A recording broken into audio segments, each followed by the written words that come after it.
This is what we want to say, that we decided both the leaders are agreed to go together and it will be a joint fight against the BJP. We will win the seat. This all. 29 मई को कांग्रेस के महासचिव और राहुल गांधी के बेहद करीबी नेता माने जाने वाले केसी वेणुगोपाल जब राजस्थान कांग्रेस में मचे घमासान के युद्ध विराम का ऐलान कर रहे थे, तब उनके एक ओर राजस्थान के मुख्यमंत्री अशोक गहलोत थे और दूसरी ओर पूर्व डिप्टी सीएम सचिन पायलट। कांग्रेस के अध्यक्ष मल्लिकार्जुन खड़गे के घर पर हुई मीटिंग के बाद कहा गया कि राजस्थान में सब कुछ सुलझ गया है और ये दोनों नेता इसी साल के अंत में होने वाले विधानसभा चुनाव में पार्टी को जीत दिलाने के लिए साथ काम करेंगे।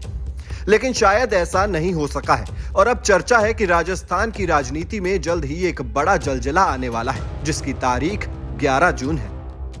कयास लगाए जा रहे हैं कि 11 जून के दिन सचिन पायलट कांग्रेस को छोड़कर नई पार्टी का ऐलान कर सकते हैं। पायलट के नए कदम को लेकर किए जा रहे इन दावों में कितना दम है, ये तो हम आपको बताएंगे ही, लेकिन पहले ये जान लीजिए कि 11 जून की तारीख में आखिर ऐसा क्या है जिसे लेकर राजस्थान कांग्रेस में खलबली मची है। दरअसल 11 जून को सचिन के पिता और दिग्गज कांग्रेसी नेता रहे राजेश पायलट की पुण्यतिथि है। 11 जून 2000 को राजेश पायलट की एक सड़क दुर्घटना में आकस्मिक मृत्यु हो गई थी। उनके प्रभाव वाले क्षेत्र दौसा में हर साल इस दिन एक श्रद्धांजलि सभा का आयोजन होता है, जिसमें सचिन भी मौजूद रहते हैं। अपने पिता की विरासत को आगे बढ़ा रहे सचिन ने साल 2020 में इसी 11 जून की तारीख के दिन अशोक गहलोत सरकार के खिलाफ बगावत का ऐलान किया था और अब चर्चा है कि सचिन इसी दिन कांग्रेस से अलग होकर नई पार्टी बनाने का ऐलान कर सकते हैं, जो कि इसी साल नवंबर-दिसंबर में होने वाले राजस्थान विधानसभा चुनाव में अपनी किस्मत आजमाएगी। हालांकि कांग्रेस के राजस्थान प्रभारी सुखजिंदर सिंह रंधावा ऐसी किसी भी संभावना से इनकार कर रहे हैं।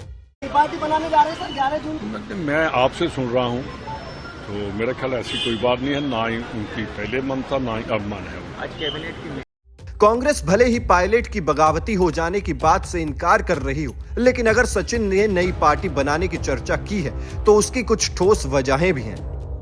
दरअसल 29 मई को कांग्रेस अध्यक्ष के घर हुई मीटिंग के बाद जब गहलोत और पायलट के बीच समझौते का दावा किया गया था, उसके बाद भी पायलट का कहना था कि उन्होंने राजस्थान में भ्रष्टाचार के मसले पर अपनी मांगे छोड़ी नहीं है।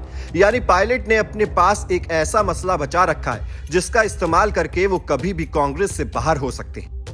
वहीं खबरों के मुताबिक पायलट चुनाव राजनीतिकार प्रशांत किशोर की भी मदद ले रहे हैं और माना जा रहा है कि अगर पायलट नई पार्टी बनाते हैं तो इसमें प्रशांत किशोर की भी अहम भूमिका हो सकती है। साल 2014 के आम चुनाव में बीजेपी की बड़ी जीत के बाद चर्चा में आए प्रशांत किशोर कांग्रेस समेत कई पार्टियों के लिए काम कर चुके हैं।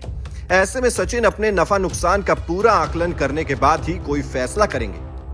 साल 2018 में जब कांग्रेस ने राजस्थान विधानसभा चुनाव में जीत हासिल की थी, उस वक्त सचिन पायलट राजस्थान कांग्रेस के अध्यक्ष थे और बड़ी मुश्किल के बाद ही अशोक गहलोत को मुख्यमंत्री बनाए जाने पर राजी हुए थे।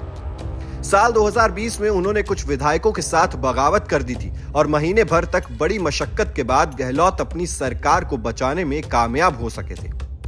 माना जाता है कि उस वक्त सचिन के साथ पार्टी हाईकमान ने कुछ वादे किए जो पूरे नहीं हो सके।